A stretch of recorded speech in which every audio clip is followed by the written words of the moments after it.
Hello po mga kababayan, si Dante Maravillas. Ito yung news update ng ating Pangulong Bongbong Marcos. Sabi niya sa kanyang video ngayon, inatasan niya yung DOTR at saka yung CAAP to coordinate with Malaysian and Singaporean authorities regarding the air assets ni dating Bicol Party List Representative Saldico.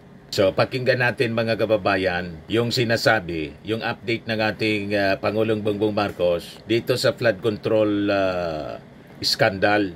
Magandang araw po sa inyong lahat.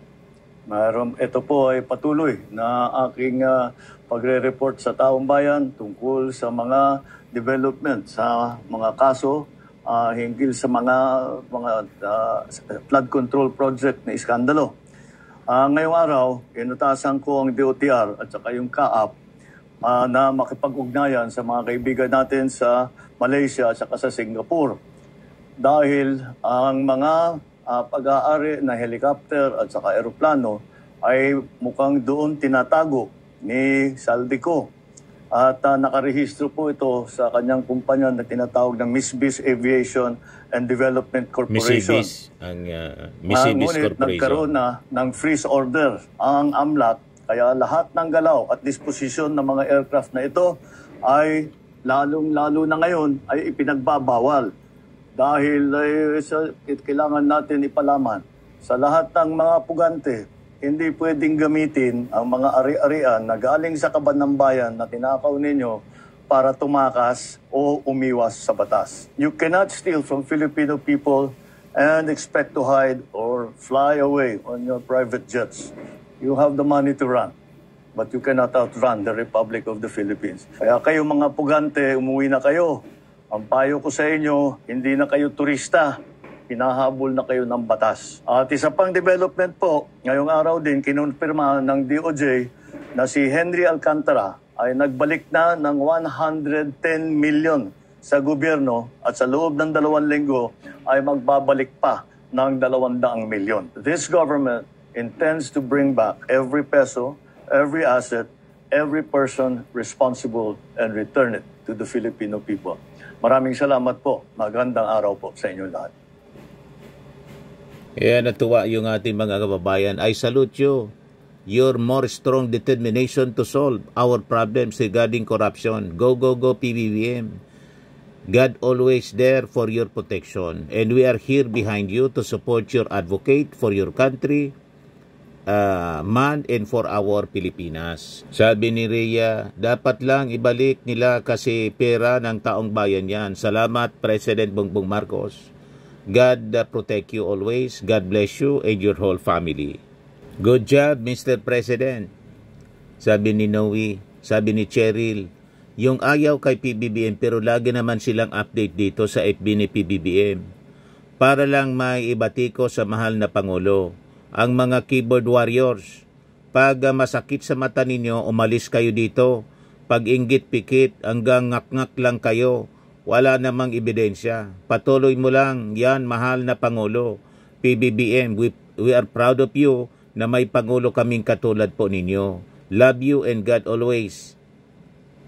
And God is always with you. God bless you always and your family, PBBM.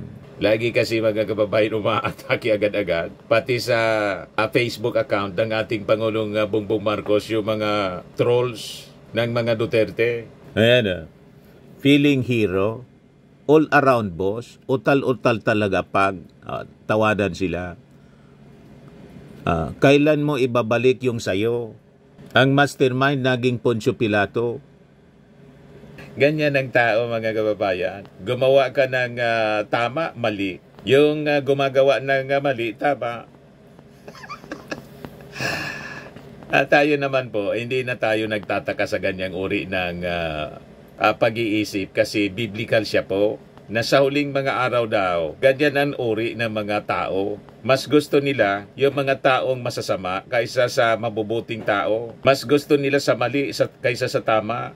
Yan ang sabi ni Isaiah sa Isaiah 5:20. Woe to those who call evil good and good evil, who put darkness for light and light for darkness, who put bitter for sweet and sweet for bitter.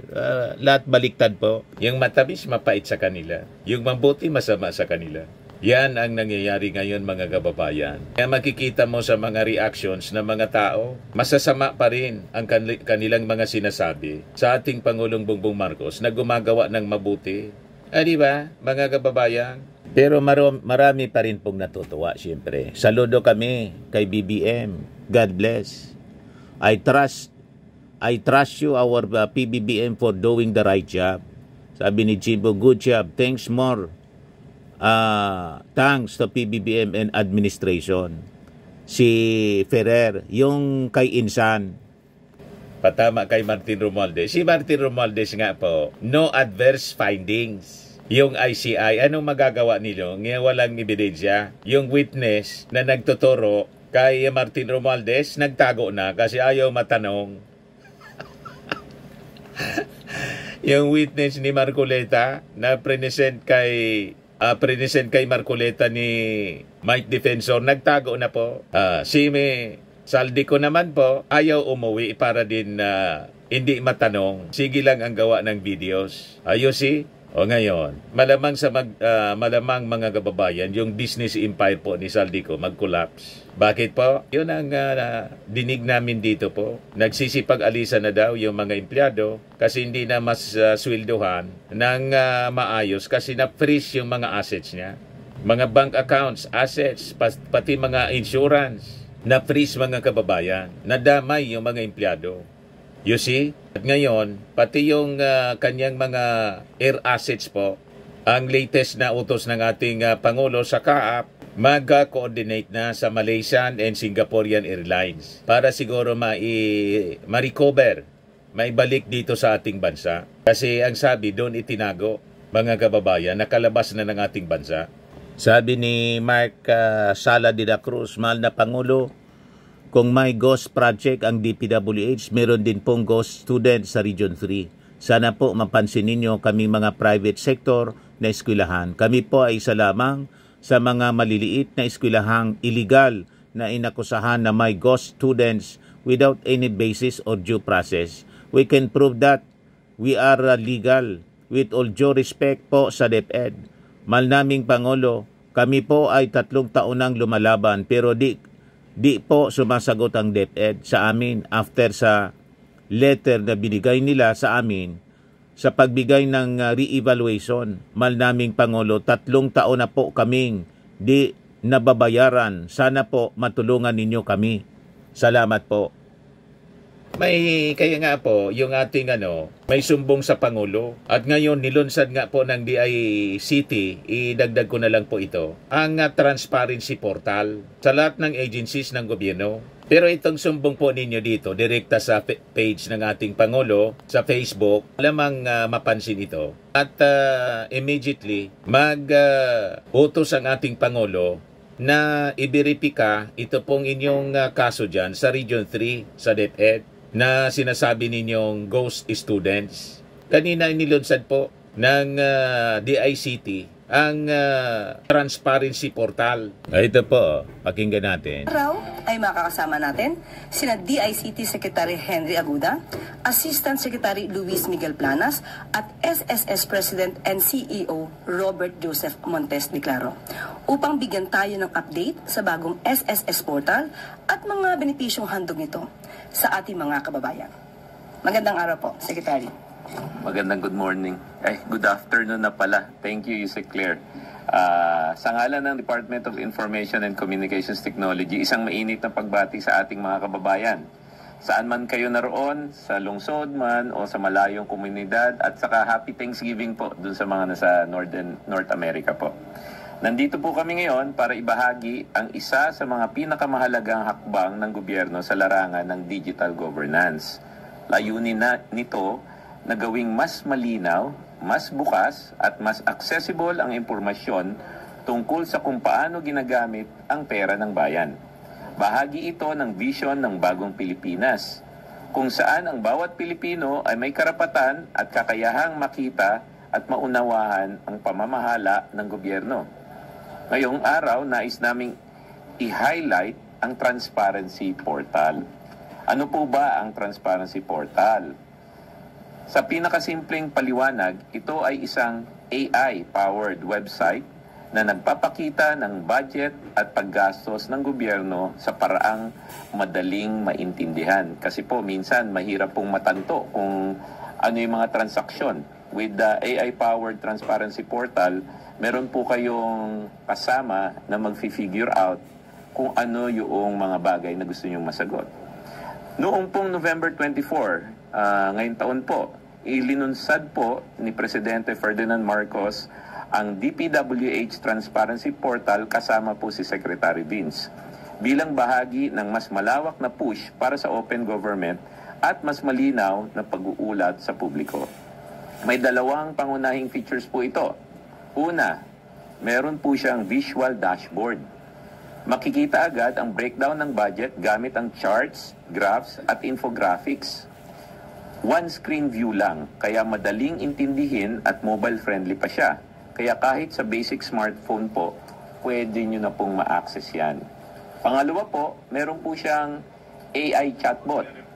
Pwede kang magtanong sa chatbot gamit ang normal na lengguwahe. Kung sanay po kayo na English, Taglish pwede rin, Filipino pwede, or regional languages. Halimbawa, magkano ang budget ng PhilHealth ngayong taon? Sasagot agad ng AI kasama ang breakdown at context. Hindi kailangan maging expert o marunong sa technical jargon. Hindi nyo na po kailangan maging accountant.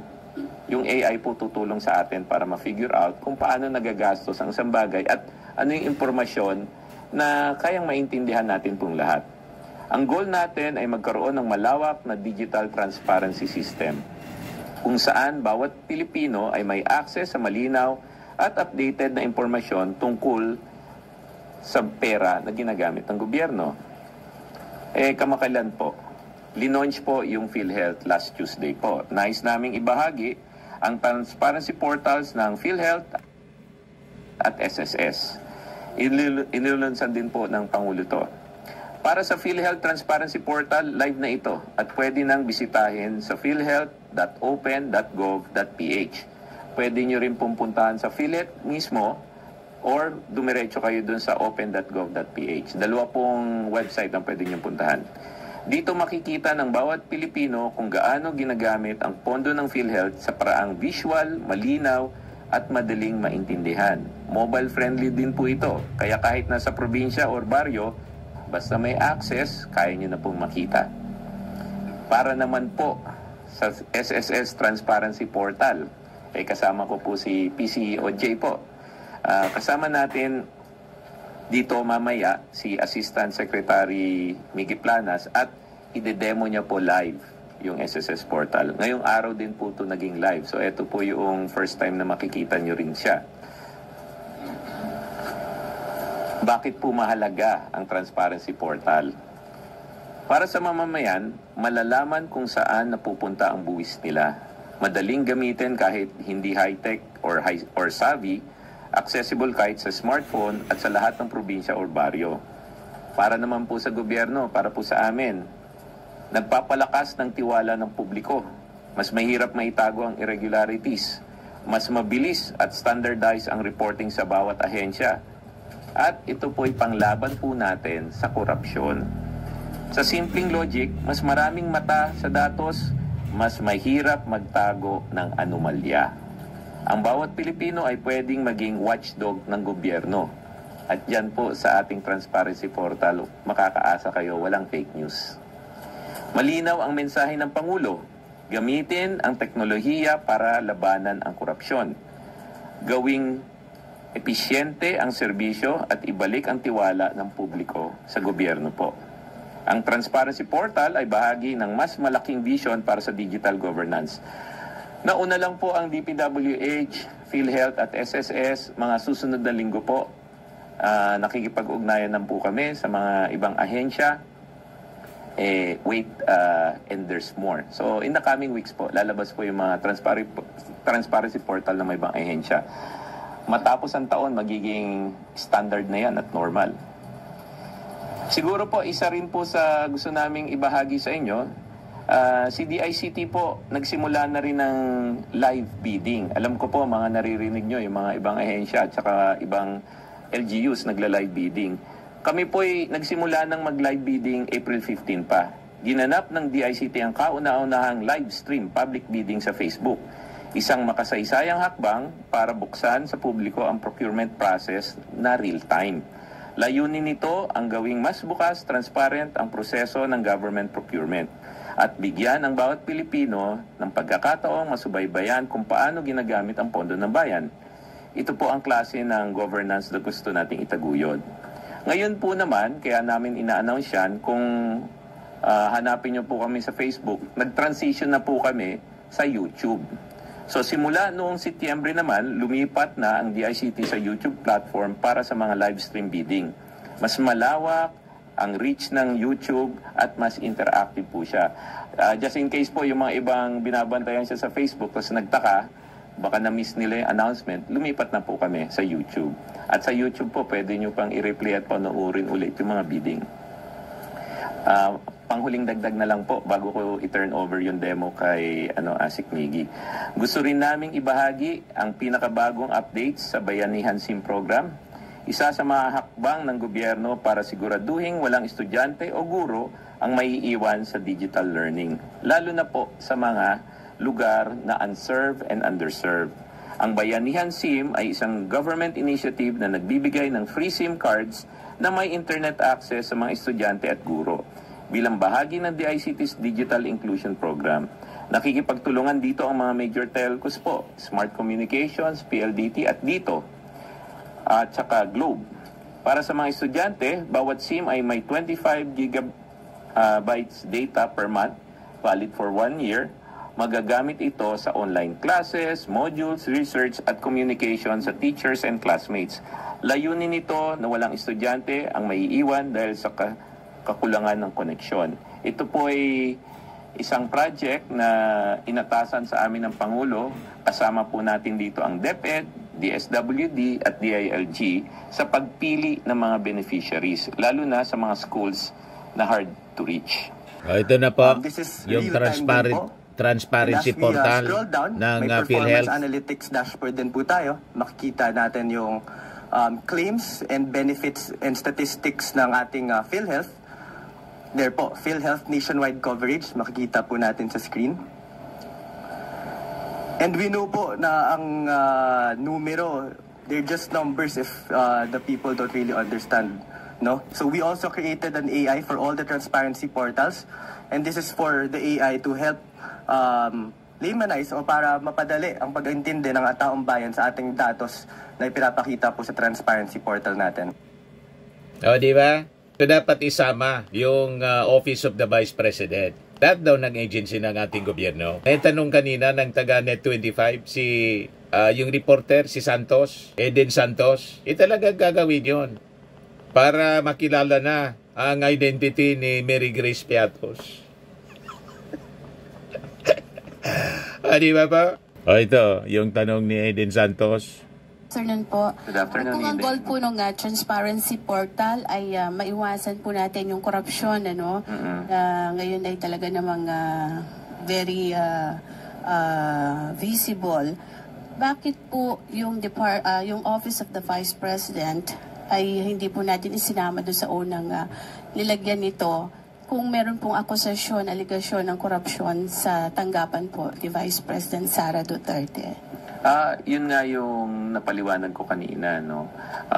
Iba-iba yung estado ng bawat ahensya. Example, yung DPWH. Kasi nga, ang daming transaksyon at saka maraming gustong suriin yung mga transaksyon. Nasimulan na yan sa isumbong mo sa Pangulo. Tapos yung transparency portal sumunod. Yung mga GOCC, kaya namin sila inuna kasi available yung data. Ang pinakamahirap po is yung pagkuha ng data, lalo na pagpapel. Paano namin papaintindi sa AI pagpapel? So, yun ang inuna namin. And then, yung mga large agencies like DepEd, kasi nga, malapit sa puso natin yung edukasyon, tapos pagkain, etc. Yung sa OVP naman po, darating din po tayo dyan. But if they reach out to us, tapos sabihin nila na they're ready, di gagawin din natin ang transparency portal. Pero it's just a matter of prioritization. At pagpasensya nyo na lang po, si Asik Miggy po, hindi na kasi natutulog. Isa rin po yan sa ating consideration. Malamang, mag-refuse si Sara na maging priority.